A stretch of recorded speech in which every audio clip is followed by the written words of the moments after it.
အားလုံးပဲမင်္ဂလာပါအင်ဂျယ်ဦးမကိတ်ကပါအခုလုပ်ပြမဲ့ကိတ်လေးကဘာပုံလေးလို့ထင်ပါတယ်လဲကဲဆက်ကြည့်ကြမယ်နော်ဒါလေးကအိုမားရဲ့တငယ်ချင်းလာမှာထားတဲ့ American cheesecake လေးကိုလုပ်ပြီးဖြစ်တဲ့ပုံလေးပါ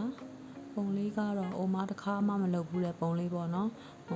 online မှာတော့သူများတွေလုပ်နေကြတာအများကြီးတွေ့ဘူးပါတယ်တစ်ခါမှတော့ order လာမှတတော့တစ်ခါမှမလုပ်ဘူးသေးဘူးပေါ့နော်တကယ်တမ်းဒီဥစ္စာလေး order လာတဲ့အခါကျတော့ငါဒါလေးကိုဘယ်လိုလုပ်ရင်ကောင်းမလဲဆိုပြီးတော့စဉ်းစားပြီးတော့လုပ်ကြည့်ရတာပေါ့နော်လုပ်ကြည့်ရင်လည်းအဆင်ပြေလေးဖြစ်သွားလို့လည်းကျင်းနေရပါတယ်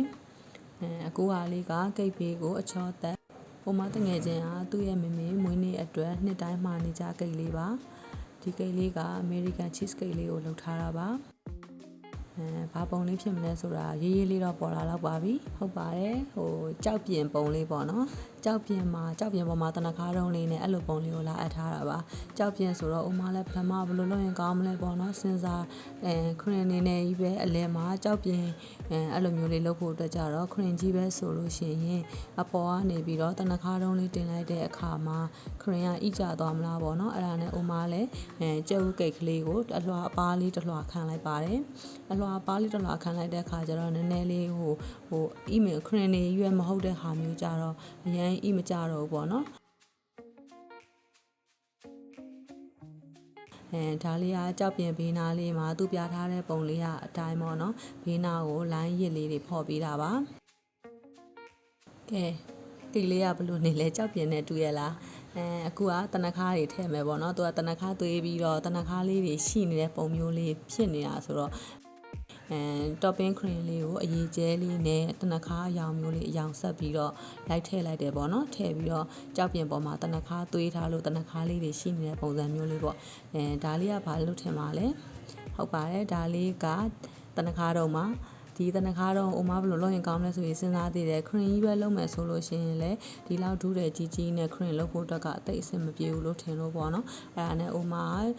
ကြက်ဥကိတ်လေးကိုကိတ်လိတ်လေးပုံစံကိတ်လိတ်လေးလုပ်လိုက်တယ်ပေါ့နော်ကိတ်လိတ်လေးလုပ်ပြီးတော့အထဲမှာဘတ်တာခရင်လေးထည့်ပြီးတော့ကိတ်လိတ်လေးလုပ်ပေးပြီးတော့အခုလိုမျိုးလေးတနခါတော့ပုံလေးကိုလုပ်ပေးဖြစ်တာပါဒီတနခါတော့ပုံကလည်းလောက်ရတာခက်ကြောက်ပဲတငယ်ချင်းကမှားထားတာဒီနဲ့ကြောက်ပြင်ပေါ်မှာလည်းတနခါတော့နဲ့အစ်စ်ကြီးတင်ပေးလိုက်လို့ရှိရင်ပါချခံရမယ်တဲ့အဲ့ဒါနဲ့ဥမာလည်းဘာလုပ်ရင်ကောင်းမလဲဆိုပြီးတော့ကိတ်လိတ်လေးကိုစဉ်းစားမိပြီးတော့ကိတ်လိတ်လေးထည့်ပေးလိုက်တာပါကိတ်လိတ်လေးနဲ့ဆိုတော့ဒီကိတ်လိတ်လေးကပြီးလို့ရှိရင်လည်းပြန်ပြီးလှီးစားလို့လည်းရတာပေါ့နော်ခရင်ကြီးပဲဆိုလို့ရှိရင်ဒါကြီးကခရင်ကြီးပဲဘယ်သူမှစားကြမှာမဟုတ်ဘူးလေနော်ဒါတနခါတော့ပုံလေးလုပ်ပြီးတော့ခရင်လေးတွေနဲ့ဒီဥစ္စာကအယောင်ရင်လေးတွေနဲ့ပေါ့နော်ကြိုကြားလေးလိုက်ထည့်ပေးလိုက်တာတနခါတော့ပုံလေးနဲ့ပို့တူအောင်လို့ပေါ့နော်ဒီပုံလေးကတကယ်ဆရာကြီးတွေဆိုလို့ရှိရင်တော့ဒီထက်ပိုကောင်းအောင်လုပ်နိုင်မှသိကြပါတယ်ကျမကတော့ဒါအခုမှဆက်လုပ်တာဆိုတော့ဒီကြောက်ပြေဒီတနခါတုံးလေးကတူမယ်လို့တော့ထင်ပါတယ်ဒီလောက်ဆိုရင်တော့ပါရိုက်မခံလောက်ပါအောင်နော်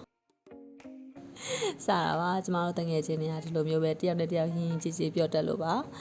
ပြီးတော့သူပြထားတဲ့ပုံလေးကအတိုင်းဒီပန်းပွင့်လေးတွေဟိုဘက်ဒီဘက်နှစ်ပွင့်စီပေါ့နော်ထည့်ပြီးပါတယ်ဒီပန်းလေးတွေကတော့ဒါကိတ်သမားတိုင်းလောက်ကအရန်လွယ်တဲ့ပန်းပွင့်ပုံလေးပါနော်လှလဲဆွဲရလဲလွယ်တယ်ပေါ့နော်အခုမွေးနေ့ကိတ်လေးကတငယ်ချင်းရဲ့မေအသက်86နှစ်ပြည့်မွေးနေ့အတွက်မှာထားတဲ့ကိတ်လေးပါကဲကြောက်ပြေကြီးပေါ့တနခါတုံးကြီးတင်ပါပြီကဲတနခါတုံးကြီးတင်ပြီးသွားပြီဆိုလို့ရှိရင်တော့မှာထားတဲ့ပုံလေးကအားလုံးပြီးသွားပါပြီတငယ်ချင်းကတော့အရန်သဘောကျတယ်ဆိုလို့ဝမ်းသာပါတယ်မွေးနေ့ကိတ်လေးတွေမှာချင်တယ်ဆိုလို့ရှိရင်တော့အင်ဂျယ်အိုမာကိတ်မှာ2ရက်ကြိုမှာရုံနဲ့မှာလို့ရပါတယ်ရှင်အဆုံးထိကြည့်ပေးလို့အားလုံးပဲကျေးဇူးတင်ပါတယ်